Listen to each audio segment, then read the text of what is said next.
Ladies and gentlemen, welcome back. Today I am here with a return guest. This is the second to last episode we're recording. We're here with Jay Laskar, the one and only. Welcome back to the podcast. Thank you, Sir Carter Ponce. We are so back. We have to talk about the election, which is happening today. The date of recording, when this is out, we'll know who the next prime minister We will know of Canada at will around be. 9 o'clock. Carney seems pretty confident. When literally Carney took power, I noticed a complete change in mood from Donald. Instead of poking fun of it all the time, Donald was really careful. I like to call my mindset the Manchester United mentality. How do you deal personally with sadness? When's the last time you cried? That's a good question. What would your life look like 10 to 20 years if you succumbed to all of your worst habits? Our generation, bloody hell, we're so privileged. We have all the resources at our hand. What the hell are we doing wasting our time? Yeah. I'm sorry, but that's just not me. Jay's That built is just not different. me. Built different. And that's sorry. I'll get back to my regular mojo. Ladies and gentlemen, welcome back to the VoV podcast, Voices of Vic. Today I am here with a return guest. This is the second to last episode we're recording in this room, studio, if you want to call it that. We're here with Jay Laskar, the one and only. Welcome back to the podcast. Thank you, Sir Carter Ponce. You know, the weather is beautiful. Everything is blossoming. Absolutely. And I'd like to say one thing. We are so back. We're back, my man. I We are appreciate so you back. coming back on the podcast for a second episode. And, you know, for the people who haven't seen you, who haven't watched your episode, maybe who haven't seen your clips, why don't you give yourself a brief introduction? Who is Jay Laskar? Where do you come from? Why do you even matter? Absolutely. Thank you, by the way, Carter. My name is Xavier Laskar. I am a third-year student at the University of Toronto, studying environmental science, with my two minors being in applied statistics and economics. Over the past duration of my life, since I was the age of around 13 and 14, I've been working alongside my father at St. Lawrence Professionals, Inc., which has two businesses, St. Lawrence Cafe and St. Lawrence Tax and Accounting. We have been running at one location, 248 The Esplanade, for over 10 years now. We just recently celebrated our 10th anniversary. So a lot of bright and upcoming things ahead. Our company specializes mainly in tax and accounting. And then, like I just mentioned previously, we also do run a cafe unit there as well. So where we serve our coffees, our burritas, and have a really high senior customer base that we have. So as always, shout out to you guys for remaining loyal throughout this whole tenure. I do have a lot of experience in the world of, you could say, politics, sure, and government. So, for instance, I was a legislative page back in 2017. Also, and in 2020, I was a part of the Ontario Model Parliament program. Both were held at Queen's Park, so this holds a very near and dear place to my heart.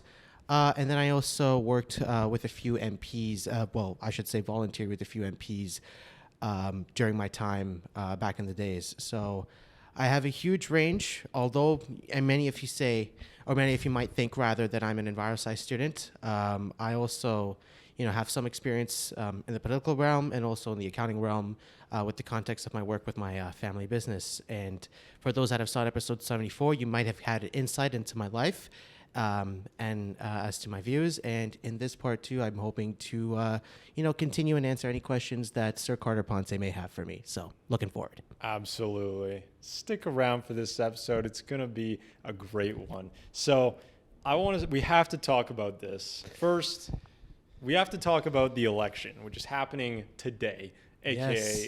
the date of recording. When this is out, we'll know who the next prime We minister will know of Canada at will be. around 9 o'clock. That is when the polls will close. And Yep. then following that, we will be knowing who the prime minister will be and if it is going to be a majority or a minority government this time around. Absolutely. So I understand you're close to the chest with who you vote for. Most people are. They don't necessarily want to delve into their own political beliefs, especially publicly. But as for objective predictions, where do you think Canada's at right now? We're going to know very shortly. But if you had to say, we're within hours from knowing the result, who do you think will be the prime minister, and who do you think it'll be majority minority? So I'm going to be completely honest with you. When I did episode 74, it was leaning towards one specific person, like I mentioned.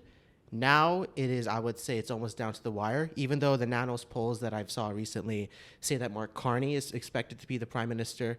Again, anything can happen because from what I understand, the difference between the liberal and conservatives is 41 to 38, 39%. So it's in terms of government-wise, it's very close as to if it's going to be majority or minority. Polls also show that I believe Carney has like around approximately a 10% lead in terms of Polyev of who's going to be the prime minister.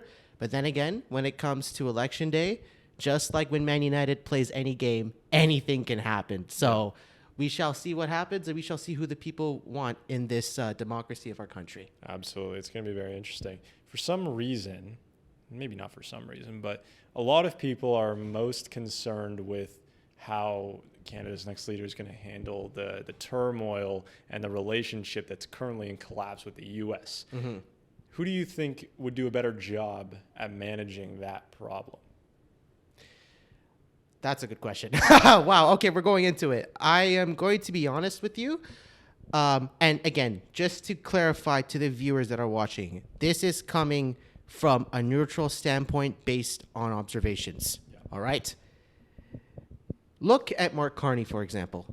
This guy had been the Bank of Canada, the ex-Bank of Canada, and the ex-Bank of England governor.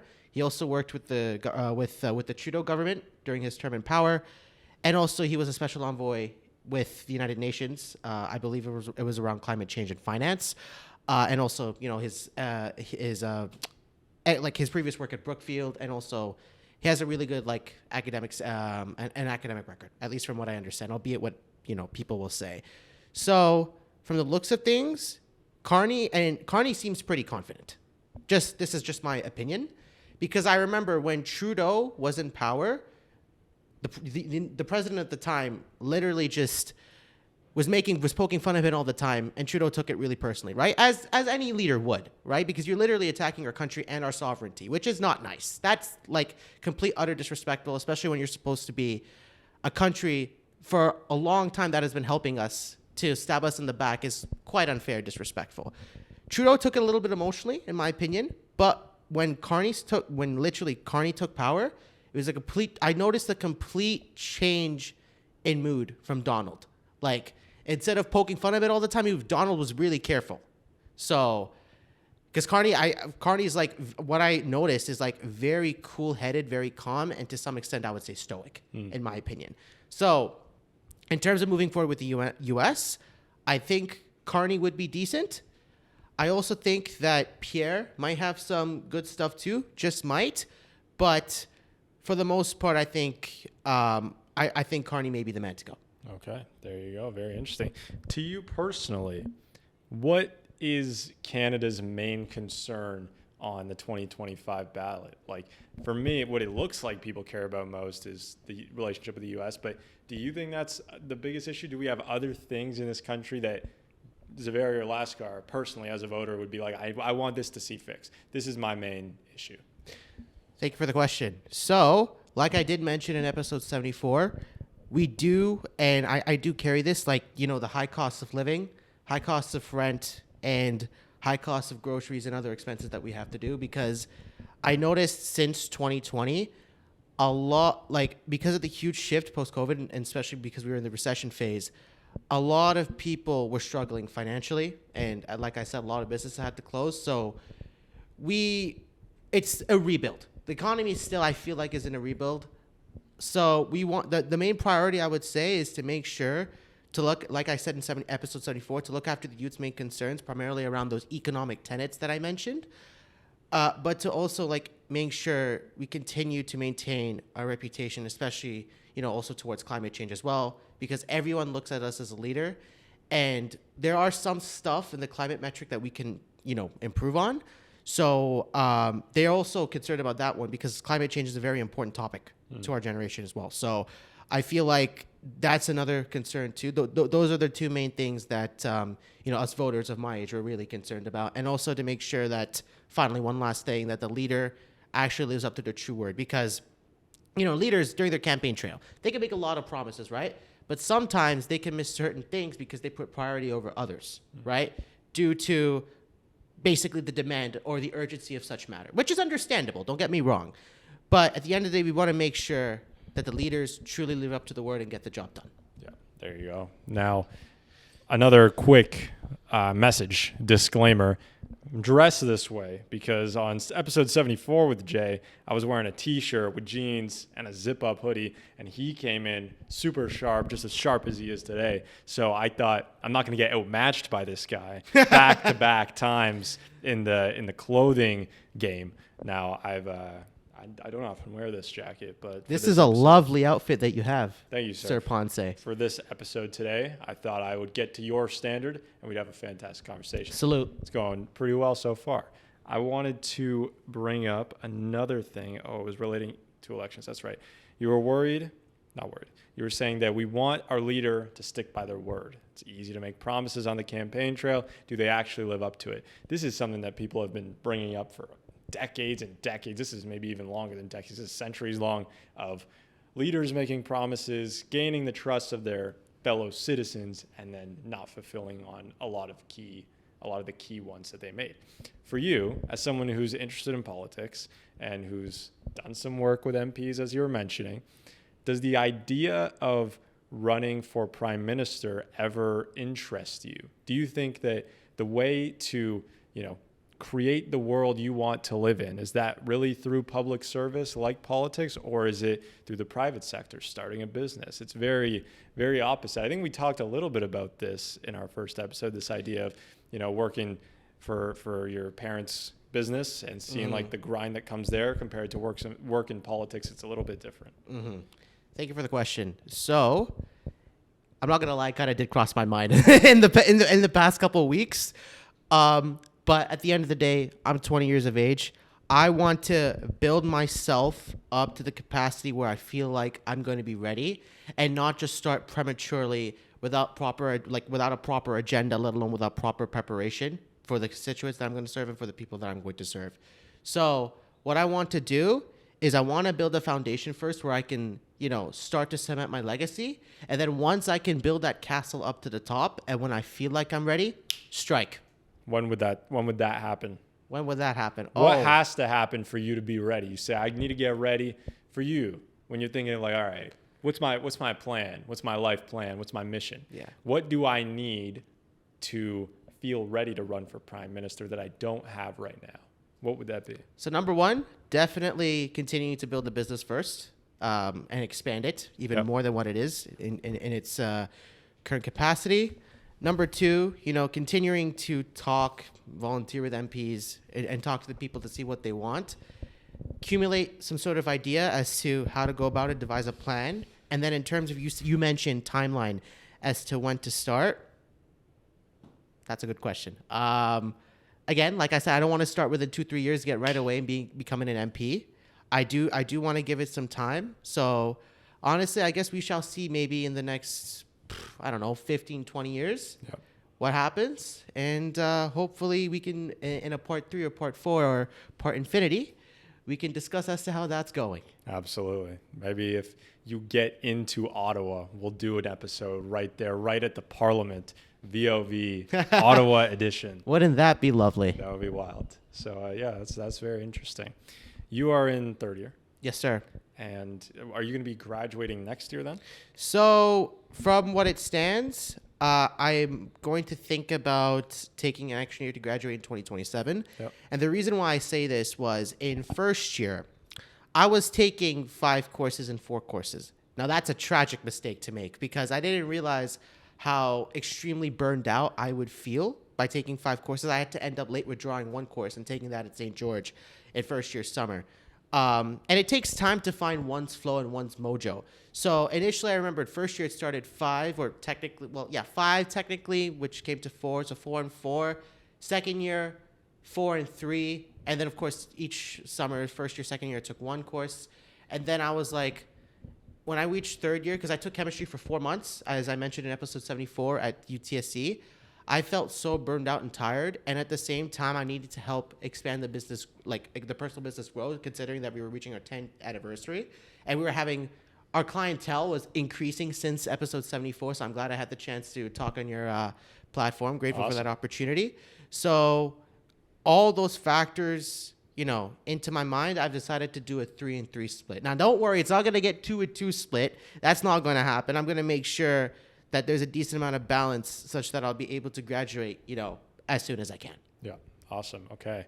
Now, this is where I wanted to kind of lean into more talking about mindset, and it's a very, I actually don't tend to have these conversations very often. I like to listen to this kind of stuff if I have time to watch YouTube. It's a lot about mindset stuff, which is weird that I like to listen to it, but I don't like to talk about it. It's because I feel like talking about mindset when you're someone who really hasn't accomplished that much is a bit of a waste of time, or at least who hasn't accomplished much to my own personal standard. Maybe once I reach a day or an amount of success where I feel, wow, I'm pretty proud of what I've accomplished. I'm pretty impressed with myself. This is an amazing, life I've lived. I would like to share some lessons. At this point, like you said, we're still young. We're still very, very amateur in the grand scheme of life in terms of people who try to improve themselves all the time. Think of how much you've improved since you were, say,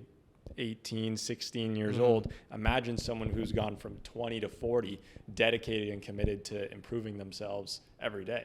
Imagine how amazing that person would be at 40.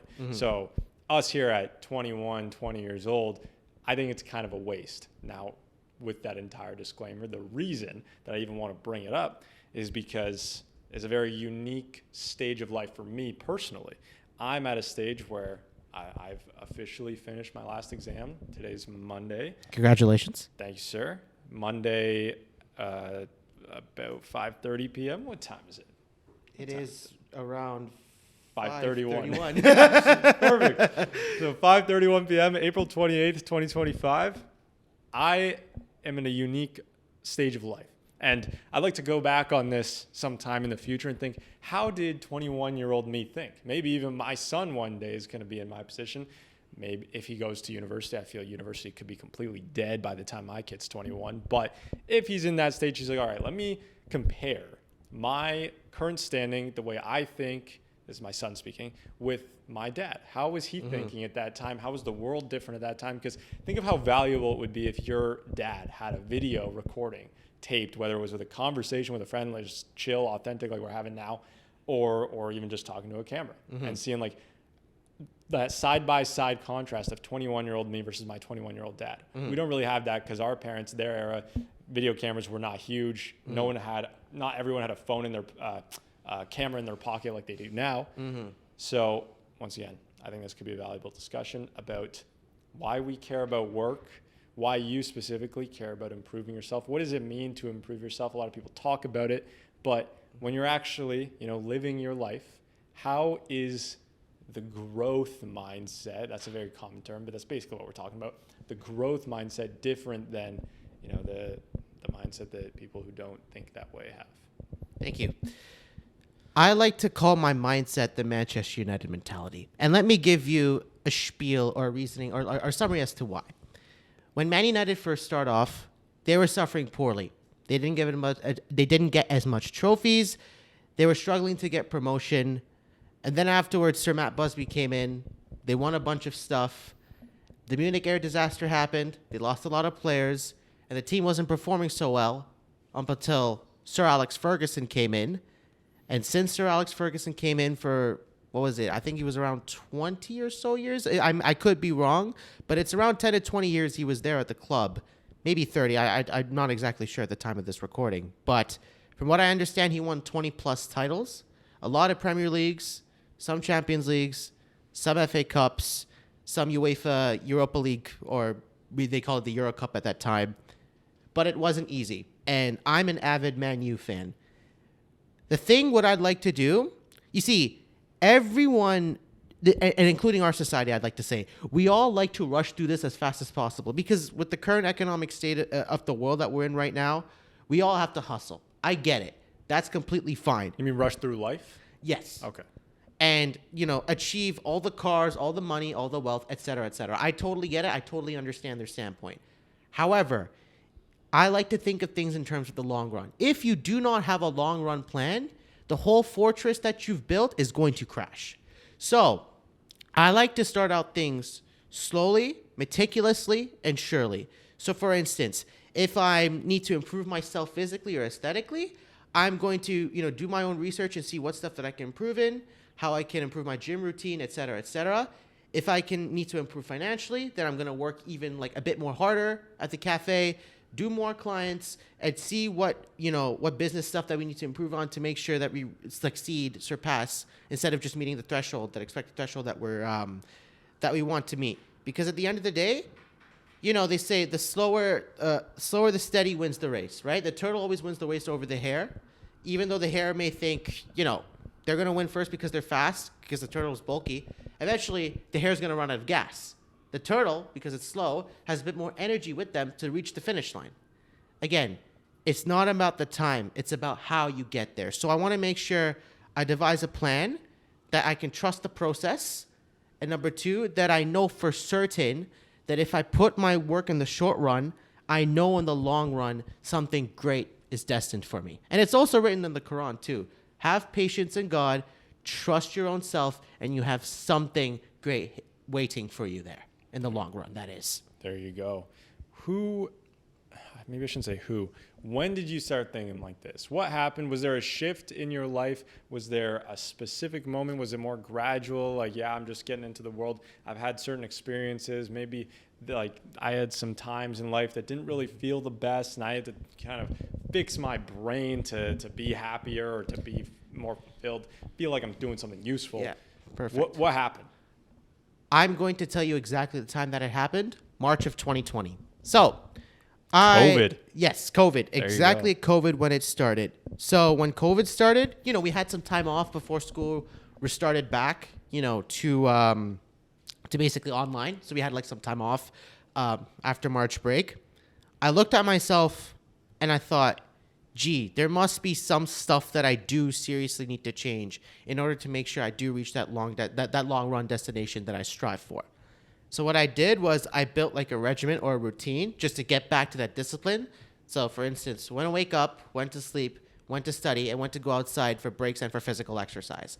Monday, basically a Sunday to Sunday. So Sunday one week and then Sunday of another week. And made sure that, I was able to follow that as best as I can. And if there's some things that I would lack or I need to improve on, I would journal that to make sure that those mistakes weren't repeated again, and I can work on continuing to fine-tune, let alone improve those skills. And then since that project rebuild started in March 2020, I felt so much better about myself, and like I felt I was ready and raring to go at any point in time.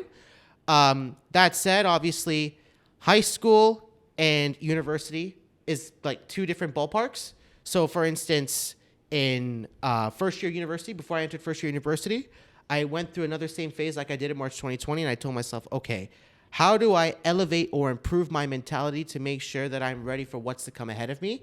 Because I know these 4 years, there's going to be some moments where the storm will be coming. Yeah. And yes, I will agree. There have been times that the storm has been coming throughout the past, 3 years of my academic life. It's just about how you work through them and how to mitigate any sort of detrimental factors so that you can reach the apex. Yep, absolutely. Very interesting. Okay. What I think is super cool is a lot of the time that we talk about specific things around mindset, there's always two sides of the coin and always people that need to hear one side or the other. So I was thinking about this recently with like self-criticism. There's a whole swath of people in the world who need to hear, hey man, don't be so hard on yourself. You gotta, understand you're human, and you being so critical of everything that you do when you make a mistake, being hard on yourself like that, it's detrimenting your life. Like you'd be a lot better off if you weren't so tough with yourself. I do believe that there is some part of the world that needs to hear that message and who would be better off not only mentally, emotionally, but also productivity wise. I think people would be a lot better if they weren't so bogged down in their own head. We'll take a 5-minute break as soon as I finish this little thing. No worries.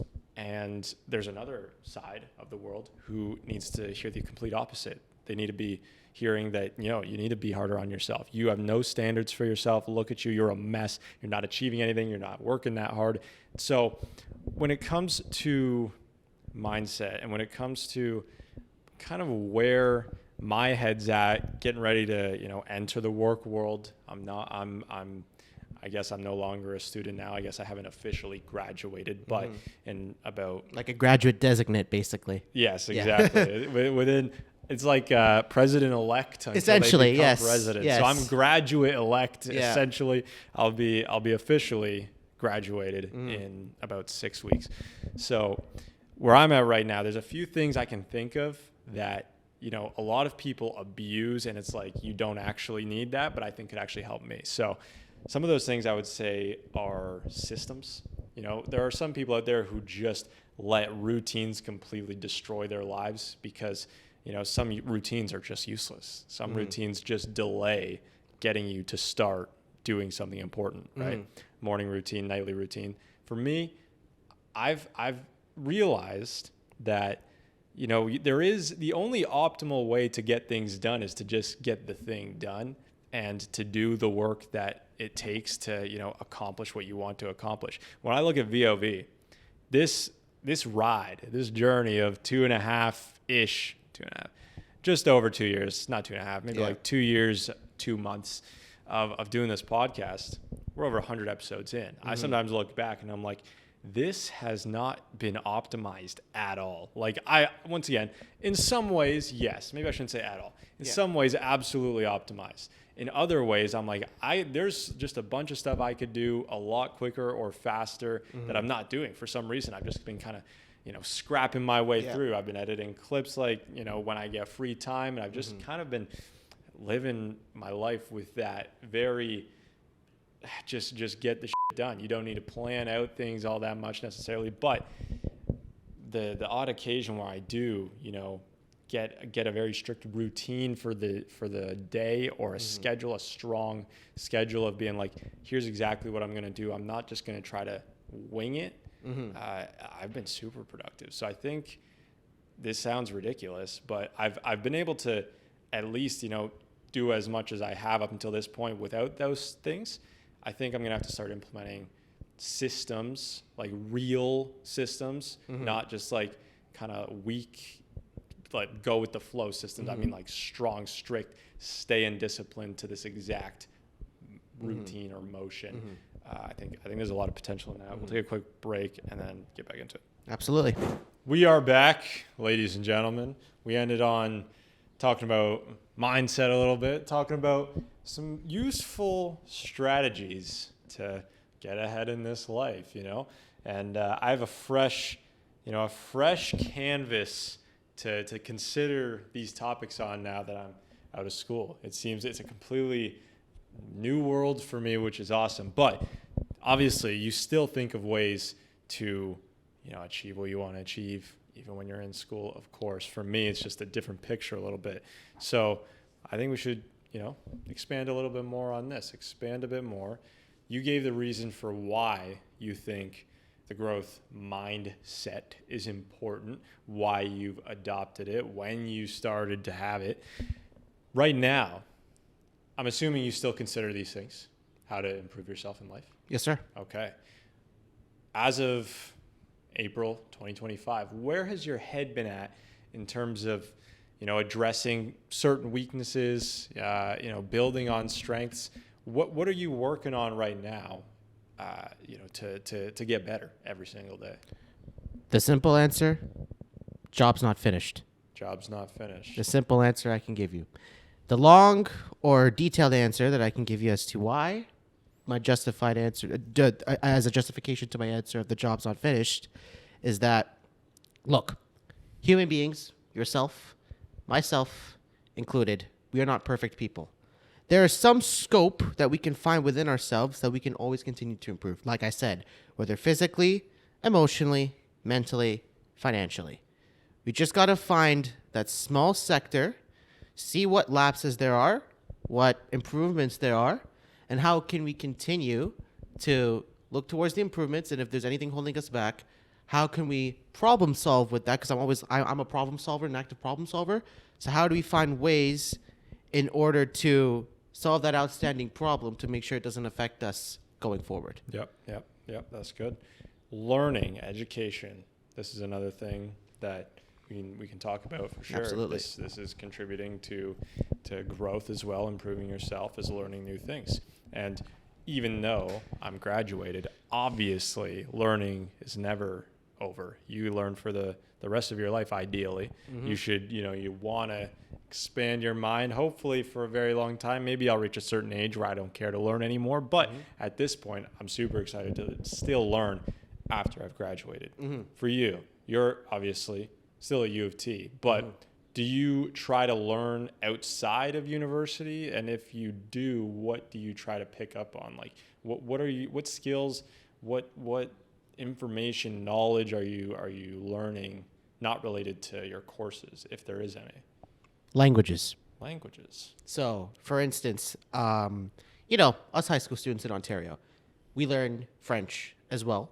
It's been taught to us in school. Of course, there's also a French immersion program. So, for instance, in terms of speaking it, like, it can sometimes take me a bit of time, and then, just responding, right that instantly. So, for instance, I've been listening to a lot of music, a lot of artists like Maître J'aime, for example. Lovely, lovely artist. His music bangs a lot.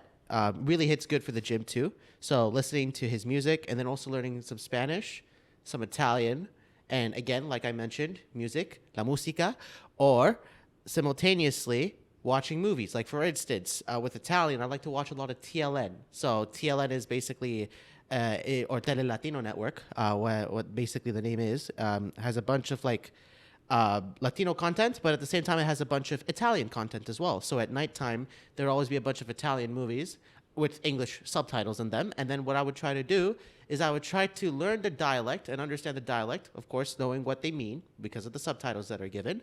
I also listen to commentary when it's live, like Serie A, when soccer's playing. Watch those matches. There's no English subtitles. That's a good thing. It's all in Italian. So try to understand. And if I do not understand something, then I would go back to Google and understand what it means. Languages is it's also a really good asset too in terms of if you want to get jobs like higher up, government, et cetera, et cetera. Another thing is continuing to improve my skills on customer service. So because I am working at a company that deals with clients every time. So, continuing to see as to strengths and weaknesses and how I can improve, the overall customer experience, the overall customer ambiance, of the cafe and of the tax and accounting business generally, to make sure that we can continue to remain, if not surpass, level of standards that we have currently. Those are the main two things. And then outside of school, like I said, physical fitness, trying to get involved as much as I can in sports and extracurricular activities like, basketball and soccer. And those are the main three things, really. Absolutely. There you go. That's perfect. You talked about improving. There's any way to improve financially, physically, emotionally.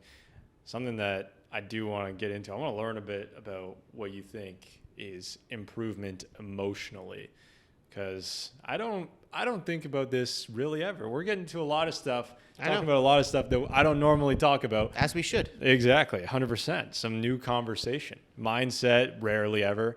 Obviously, like I said, I listen to it. I don't speak about it personally. Mindset, emotions, I don't give a shit about emotions. But sometimes they get the most of people. They get the worst of people is really what it is. So I feel like it is a little bit different for men and women in terms of how they let their emotions affect them. When I guess you could make the argument when a woman loses control of her emotions, she kind of screams and is maybe a little bit annoying. When they say when men lose control of their emotions, you get world wars. It's a little bit different. So what do you do to get your emotions under control? When do you recognize them the most? Maybe that's a better question. Because for me, my emotions sit right at the bottom of my stomach. They rarely ever come up, and I don't really pay attention all that much to them. But sometimes it's impossible, and something maybe upsets you or angers you or even excites you. Sometimes excitement can be bad for you if you're just way too happy about something and then get knocked clean in the face because you didn't necessarily pay attention to the bad sides of an opportunity. Yeah. How do you approach improving emotionally? That's a very good question. Again, thank you for the question, Carter. Number one, stoicism. Number two, keeping a cool head. It's funny because I was recently having this conversation, with my father, and he mentioned that in all situations, you always have to keep a cool head, because if your head is too elevated or too excited, 9 times or 9.5 times out of 10, you're more than likely to lose. So whenever you're dealing with situations of, say, people, I don't know, stabbing you in your back or lying to you straight up to your face, the first emotion that any human feels, regardless man or woman, you're going to feel a lot of sadness and anger and a lot of unanswered questions. Why? The sad truth about life is you're going to have to face it either the harsh way, the short way, or the long way. So you have to be prepared in terms of, like I mentioned in episode 74, letting go, and how do you work past that to make sure you elevate yourself? Because at the end of the day, we're all of us humans are trying to get to the top, and there's going to be some people that are going to bring them down without the other, the innocent person knowing. So you have to make sure you play the chess game accordingly. Yes. And that's something that definitely comes through experience. I would say this is obviously why older people or older men tend to have cooler heads. They aren't as easily, activated, or the adrenaline doesn't come to them as much from someone who's trying to get a rise out of them, let's say. Because there are definitely times that people purposefully want someone to get angry or want to make somebody upset. Agreed. But for you personally, if you have this, mindset, I would have to think it comes a little bit through some experience. Has there ever been times, like what can you think of that maybe has happened within the last few years where you've recognized, this got to me emotionally. This made me angry. I need to make sure I learn how to control this. Is there any specific things that you've noticed, like really, take your emotional balance just completely off? So again, out of respect for the people that I've worked with, I'm not going to go into too much detail. Recently, I worked with a couple of people, and I was excited about a certain project, an organization or a project that I was working with, because I saw a lot of potential in them. However, things happened that I didn't know of later, even though I tried to help them as much as I can. But things happened eventually when I wanted to go to a certain place because I injured. But basically what happened was I had a very bad injury in the beginning of the year, and I was like very down and demotivated, right? And then this person promised me that, we would take you to a certain place. You're more than welcomed. And then just 1 week before the deadline, I was basically informed that, you're not welcomed so long as you basically do such thing. Or so long as you commit to paying such amount. If you don't do it, then sorry, we can't take you. And I'm like, guys, I had to spend so much money on physiotherapy, on literally improving myself, because I was like, I couldn't sleep at night, mind you. And it was the darkest days of my life. So I had to spend so much money out of my pocket. How did you get this injury? Basically what happened was I was playing ping pong with a friend, but I was doing it a bit too intensively. Like, for instance, the rallies were a bit too intensive, a bit too fast. Yeah, I've seen those videos. And as I was about to give like a forehand smash, the second I did it, I had like a very bad injury from the right neck all the way down to like the deltoid area, right? Yeah. It was horrible. Like I thought initially, like, first 2 days it would got to be gone. No, it stayed for more than a week, a week and a half. And that's how I knew it was bad. But anyways, to get back, like Was the guy you were playing against Chinese? No, he's not. They're pretty good. They're pretty good. He's seen those videos in the Olympics. He's not. He's a good guy. His name is Eli. Shout out to you, Eli. Shout out to Eli. So please continue. So that happened. And then they said, unfortunately you can't come. But we promise we're going to do such and such things. And I'm like, I asked myself, I did so much for you guys, spend time out of what I should have been working at the own personal business, and this is how I get repaid as a screw you. And I still sorry to interrupt you. I'm just going to finish up if you don't mind. And I still don't know why that's the case. They're gonna have their own rationale, which I respect. I'm gonna have mine. But I decided that, listen, I have to continue to grow myself, and through this patch of this injury that I'm going through, just you do you. I'm going to do me. I have other ventures to get to at the end of the day. Once again, I'm going to make this vehemently clear. To the people that I've worked with, I respect you, but at the same time, I had to learn to move on, and I'm sure you eventually had to learn how to move on too. And I wish nothing but the best as to what's to come for you guys. That's all I'm going to say. And this was a company that you worked for? It's what is this? okay. I'm gonna I Like again. trying to not give so much away, but Yeah. like I'm trying to understand the relationship you have It's with this group. I'm just gonna say it's just a club. That's all I can really It's a say. club. Yeah. Okay, got it. Very interesting. So yeah, those are those times. Now, interesting. Okay. Well, once again, not trying to poke too much. They didn't want you on a trip because you were injured. It was just financial stuff. Just financial stuff. Yeah. Okay. That again, I can't really go into further Yeah. detail. That's as much as I can go to. Yeah. That's yeah. it. I'm sorry. You're chilling. You're chilling. No. I do have to respect them, so that's why I'm just gonna leave it at that. Yep.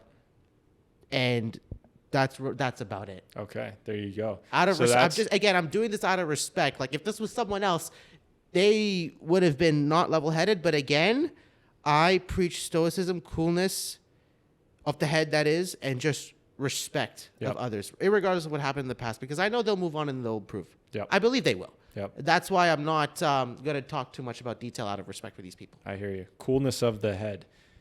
Anger is one emotion that can get a rise, that can really be weaponized against men, meaning a man's own anger used against himself. Now, what do you think about sadness as an emotion? Do you think this idea of boys don't cry is helpful? Do you think it's not helpful? How do you deal personally with sadness? When's the last time you cried? That's a good question. The injuries, Yeah. especially I'll tell you an example. My friend, who was also in one of your episodes, is also a distinguished member that's joining us today. Good to see you, my friend, Tarek. I was playing soccer with me, him, and our club, Caricom. And then as I was playing, I was walking backwards, and all of a sudden, my leg hit one of the steel legs. Like, I was moving backwards really fast, and then it went back so much to the point where I basically hyperextended it. It was very hard for me to walk. I had to get escorted out of using a wheelchair, and I literally had no senses for like almost 7-8 hours. Eventually, I didn't need surgery. I just needed physio for a couple weeks, but the last time I would say I got emotional was, during that time in March, because I asked myself, like, God, I'm doing so much. I'm trying everything I can, all by balancing school. Why on earth is this happening to me? But at the same time, I've come to the realization that it's like good that it's happening to you, so that you can build yourself up accordingly. Because what I also noticed was that in 2018, I broke my wrist badly, to like literally fully broke it to the point where I had to have surgery to get it close to where it was to the original level. And I had a cast on for a couple months. I couldn't play sports for like around a year or so. It was painful. But then what followed was 2 years of like continued success and just self-improvement, right? What I noticed about the injuries that I've had both here and here in the leg too was, I think hopefully, and I aspire, inshallah, God willing, that the next couple of years are going to come with great things. So behind every injury, there's something great that follows. Yep. And I'm confident about that. Yep, absolutely. Definitely injuries do put men to the test. Athletes, 100%. You see guys' careers end due to injury. And the hardest part isn't, like, if you ask them what was harder to recover from, or what was harder to battle through, the physical pain of that injury or kind of the mental pressure it puts on you. Because a lot of people's, especially just talking about athletes right now, a lot of athletes' sense of purpose comes from doing what they do, comes from playing their sport or whatever. Yeah, I guess just playing their sport. And then when they're not able to do that, and they're not able to go and contribute to their team that I'm sure they have a lot invested into, of course, it can be tough for sure. Can I just add, sorry, I didn't mean to interrupt you. No. The reason why I was also like a little bit emotional too, just to add on to the point, was because I was like very, at that point in time, I would say I was like very stressed, because the next month was April, and April is when exams are going to happen. So I had a lot of stuff going through my head as to my recovery time, if this is going to affect my performance in my exams, and also with the amount of physio, because also that can be financially draining too. And I do remember that the one time that I remember when I cried back home was just sorry, I'm just gonna take a moment there. I'm not gonna cry on a podcast. That's not gonna happen. Hell no. But I was going through like a lot of pain, right, with my physio. My father was with me for support, and then I saw he was getting like the last time I saw him, I remember him emotional. The last time I remember him emotional was when I broke my wrist back in 2018 during surgery. Like he can hear me screaming out of pain, right, when they were doing the operation. I remember when I injured this one and also this one too. He was going through a lot. Like I can see he was getting, there was almost some tears, but I could see he was getting a little sad because it's also, you know, when it impacts one, it impacts everyone, right? And that kind of, I would say, broke and elevated me more. Broke in the sense that, like, you know, he's my blood, and to see him cry is also gonna make me sad relatively too. But elevated me more to the point where I'm like, okay, if I push myself harder, I would be able to replenish his tears. Not only that, but at the same time, make sure that I'm elevated and ready to go for what's ahead at an even better and higher stage. 100%.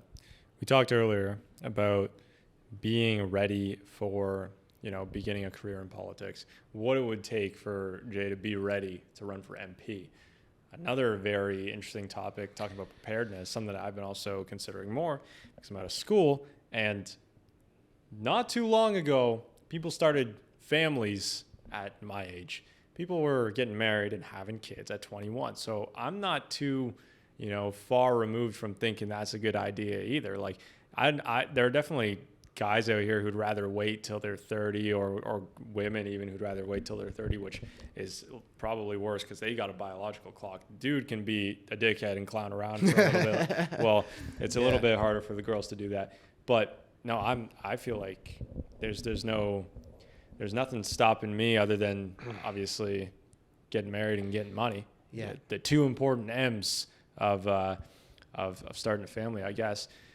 But yeah, I have been thinking about, okay, I want to start a family. I want kids. I want a wife. But am I looking at myself now? Am I ready for that life? Like, I mean, just personally responsible enough. Would I be doing disservice to my son, say, if I had kids next year? Am I man enough for that? Do I have enough wisdom, life lessons, and honestly just actionable proof? Have I done enough great things to be a good enough father? That's something I've been thinking about. What does it take, do you think, to be prepared to take on the role of a dad? Because you were saying you're looking at your dad and you're like, damn, this is kind of the guy I've been looking up to. This has been a rock for me in my life, for my family. Yeah. That's the role of the father, basically. Yeah. To think that you would one day be in his shoes for your son is insane. It's like, I know. How could I ever fill this man's shoes? I know. What do you think it would take, like, for you personally? To be a father, you're saying, yes? Yes. To make sure that I built my fortress such that my filial generation and future generations would be ready to stand and build upon. Okay. Ready to stand and break that down. Basically. Don't break down the fortress, just like, you know. I understand what you're saying. So, build myself up financially so that I'm financially able to, you know, take care of my wife, take care of the children through the work of the business and such parts. Making sure I instill a solid level of discipline in my children through patience, hard work, and faith. Those are the main three stuff. And also, sometimes giving them, I wouldn't call this necessarily the harsh truth, but the truth in the way that life is going to suck, but in some phases, but at the same time, you have to learn to enjoy it. You are going to have to go through phases of hard work, because that is the art of man and or woman and or whatever you want to call it. But there's all going to be a reward at the end of the day. You just have to strike the balance of the two, and I'm going to help you, give you the tools to do that from my life experiences so that you'll be able to carry on and or do something better. Yep. That's huge. That's great. I wanted to build on that, go further into family. maybe that's enough there. That's yeah, that's good. So where do we pivot from here? I was talking about emotional improvement. We kind of dived into physical improvement on the last episode, I think. Yes. Or maybe we talked about it off camera. What was the other one? The other form of improvement we were talking about, mentally, emotionally. I believe physically. faith was another factor. That you Faith, yeah. mentioned? Did we talk about faith We in did. the last episode? We did. We did. I mean, we can dive into it here if you have any new insights you like to share to the people. It's the same as episode 74, like I said. So patience and trust in God, and everything it comes in God's timing. If it doesn't come fast, it's going to come eventually. Yeah. Slower the steady wins the race. Yeah, absolutely. Is there ever times you lose hope? Is there ever times that you maybe have a lack of hope? Because I feel like that's the hardest part for people, and everyone, maybe not everyone knows this, but I feel like it's pretty well known that that's kind of what drives suicide, is a feeling of hopelessness. It's not necessarily sadness or despair, but the sense that there's nothing left for me or nothing better lying ahead in the future.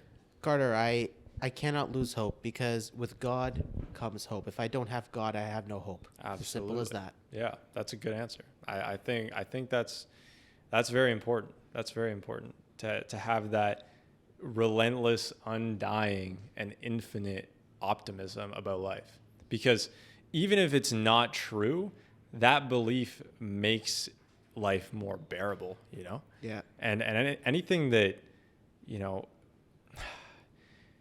this is an interesting topic. I'm sure maybe you've thought about this a little bit, but the idea of like what truth is, what even is truth? What does it mean for something to be true? And for me, it's like, I think if you believe in something that makes you a better person objectively, then that belief is true.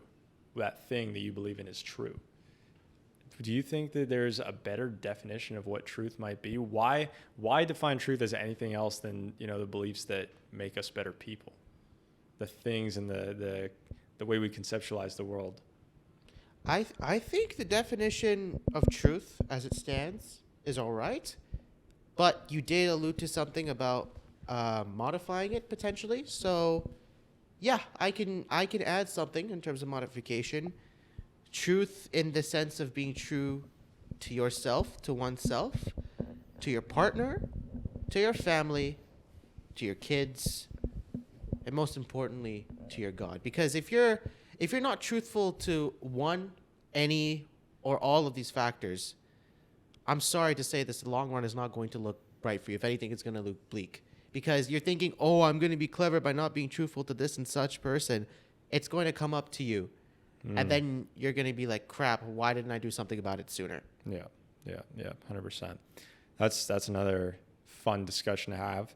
As young people, obviously, we do have a lot of time, but the belief that we have a lot of time might hurt us in the long run. So that even raises the question, is it true that we have lots of time? Someone might say objectively, yeah, you're at the start of your life. You're still in university. You haven't even entered the career world. You'll be getting into it very shortly, and you have your whole life ahead of you. Now, you could look at that and be like, okay, maybe that's objectively true, but thinking that is true might make you worse off. I think the most useful people who live the most fulfilling lives are those that kind of have this small anxiety about time, this small anxiety about my life's almost over. I'm 21 and I feel like I don't have time to accomplish what I want to accomplish. That might be objectively false. But guess what? We take those two people, the guy who believes in something that would be objectively false, even though in my definition it wouldn't be, versus the guy who believes the other thing. How is the guy that believes he has a lot of time thinking something that is true if it's going to hurt him and the community, aka parents, wife, children, neighbors, country, in the long run? Yeah. If everyone thought they didn't have a lot of time, we'd be way better, happier, more successful, more fulfilled.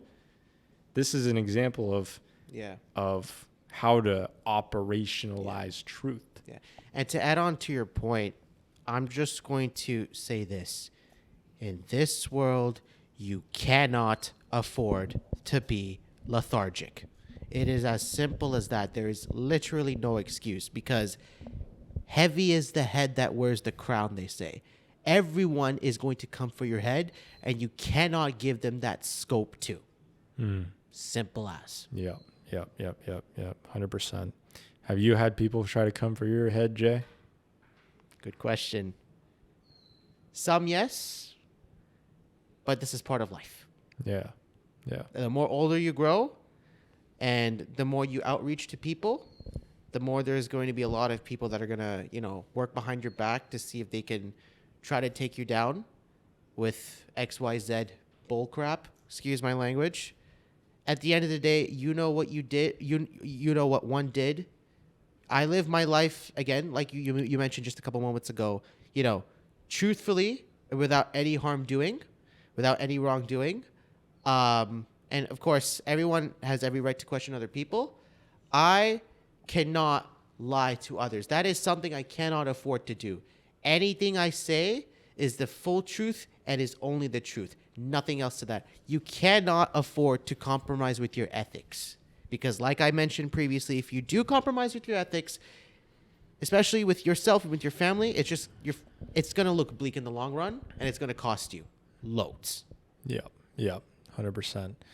What are some things that you'd never want to be in life?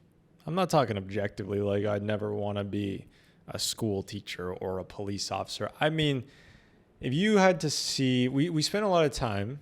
Here's another thing. Man, the third conversation type or conversation style I haven't really had. We spent a lot of time talking about dreams and aspirations to chase towards. Yeah. That's great to talk about. Yeah. That's fun. I think something that, we'd be a lot, we gain a lot from if we talked about it a little bit more was the opposite, is what kind of hell could you be living in 10 to 20 years if you succumb? Is that succumb? What's succumb past tense? Succumbed? You succumbed. I would think so. Yeah. Succumb is definitely not a word. Okay. It's succumbed. Yeah. Hopefully. Derek's going to get the definition on it for us. Otherwise, we're screwed again. if you succumbed, I'm going to bet money it's succumbed. Yeah. So something we don't talk about all that much is, what would your life look like 10 to 20 years if you succumbed to all of your worst habits? If you really took the opposite of the growth mindset, gave up, and everything, like all the mistakes that you kind of catch yourself making day to day, you just completely accept it and you're like, no, I'm done. This is the way I am. That could be a very scary image for a lot of us. To answer that question, one word: mediocre. And I cannot afford to live my life mediocre, because God gave you and I, and like the billions of people that live in this earth, one life.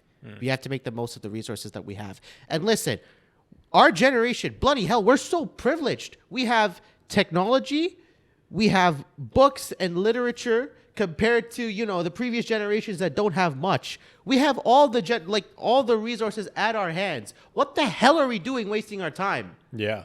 Like, why? Come on. Everyone in our generation is just jacking off and playing video games. Yeah. Oh, I'm going to do this. Jacking off XYZ. No, stop it. Stop it. You're not helping yourself. You truly are not. Well, you want to live your life like a boring peasant? I'm sorry, but that's just not me.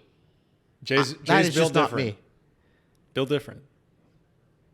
And that's sorry. I'll get back to my regular mojo. I just you know what I just realized? I just did a Chris Eubank Sr. just now. I don't know what that is. Basically, okay, so in some interviews, right?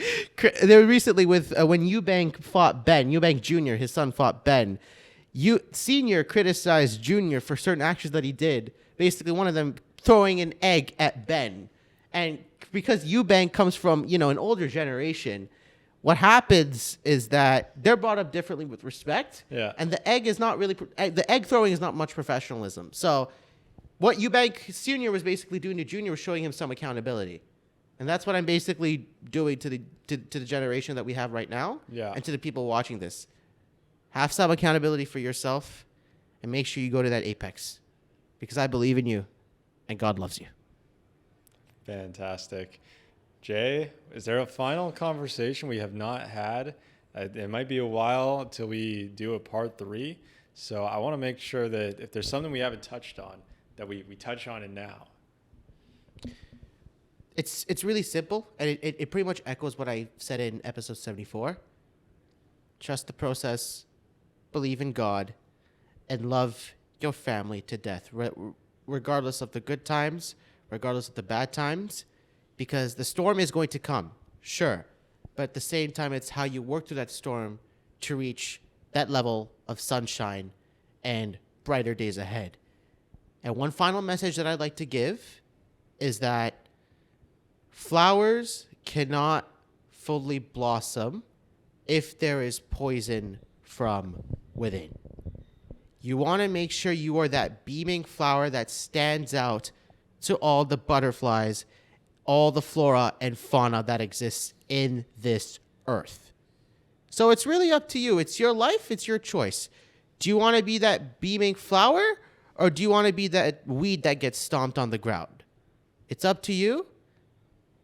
I hope that I can join you, the viewer, alongside as that beaming flower, and we can help together as a community to make sure we reach that top. Inshallah, God willing. Thank you so much for listening, and I hope you've enjoyed. Laskar out. Ladies and gentlemen. Bless you. That is Jay Laskar. Appreciate you coming on for a part 2 episode, 2025 edition. We talked about some interesting stuff today. I didn't know where the conversation was really going to go. I know I wanted to ask you at the start about the election coming today. We'll figure out who the next prime minister is very shortly. We shall see in part 3. Absolutely. So it's been a great conversation. I appreciate you. Appreciate not it, only man. coming on 2 episodes, but also being a great support to the course. VoV podcast. Of This course. past year and even before that. Mm-hmm. So yeah, it's been incredible to have Yeah. you on. Thank you, Tarek, for our live audience member. Whoop, Back here. His episode actually is already out by the time this is out. His It will be. released first. It will be. So go check that out. Yeah. Episode 105 Yep. with Tarek. Yep. I don't know what number this is going to be. But Shout out to so I'm going to give a couple shout outs really quickly. Yeah. As I did. Plug- in episode plug your 74. stuff. Shout out to @TND Visuals first and foremost. This guy has a lot of potential in terms of photography, and it is only through brotherhood and when you believe in someone that has potential that you both can rise together and be something that no one else thought the two of us could be. So, Yeah. Tarek, te quiero mucho as a brother. You understand? As a Love you, brother. bro. Go follow at St. Lawrence Cafe and also at St. Lawrence Tax and Accounting. I'll give the respective stuff to Carter when this episode ends. And if you guys are interested, please feel free to follow at JFortress101 to learn who I am as a person through the exquisite photography work, especially with me and Tarek being involved a lot. And that is all that I wanted to say. There you go, ladies and gentlemen. Jay Laskar. Appreciate you coming on. You can been a follow pleasure. us on Instagram @Voices of Vic, and we will see you next Sunday. Peace out.